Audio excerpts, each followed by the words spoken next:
Donc là, je vais faire fichier enregistré sous pour enregistrer ce que j'ai fait. J'ai changé le numéro. J'ai pas écrasé l'ancienne version. Vous voyez, prudence avant tout. Donc, évitez d'abuser du fichier enregistré. Il vaut mieux, de temps en temps, toutes les 10-15 minutes, enregistrer sous un nouveau nom. C'est pas la place qui manque sur les disques durs, donc profitez-en. Alors ici, je vais juste faire ceci. Je vais déplacer le calque de dégradé. Vous regardez, vous allez tester après, avec votre propre image. Je vais déplacer ce calque de courbe de transfert de dégradé vers au-dessus d'un des calques que je veux modifier avec lui. Alors, comme vous le voyez, le calque de réglage modifie les fleurs, ici, les petites fleurs, on les voit, et le fond, l'arrière-plan. Mais oui, ça modifie tout ce qui est en dessous. Si on veut que ça modifie que les petites fleurs, comment est-ce qu'on va faire ?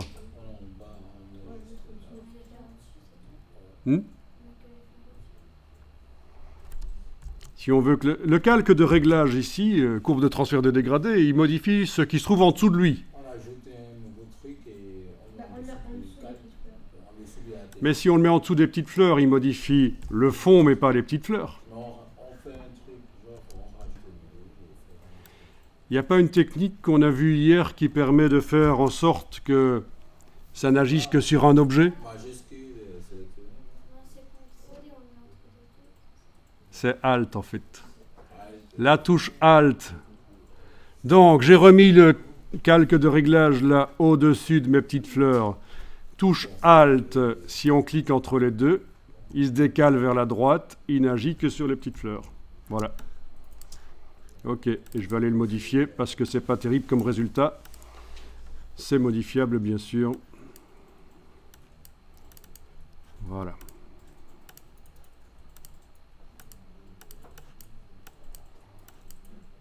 C'est assez intéressant comme technique, n'est-ce pas ? Donc ça, c'est une première chose. Pour que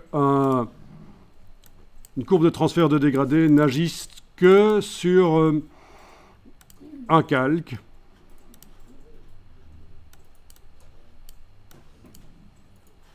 Ok. Donc si j'enlève l'œil en face, on voit que ça a colorisé. Ok. Donc même chose pour d'autres, éventuellement. Avec la touche Alt, ça ne va modifier que le calque. Ok.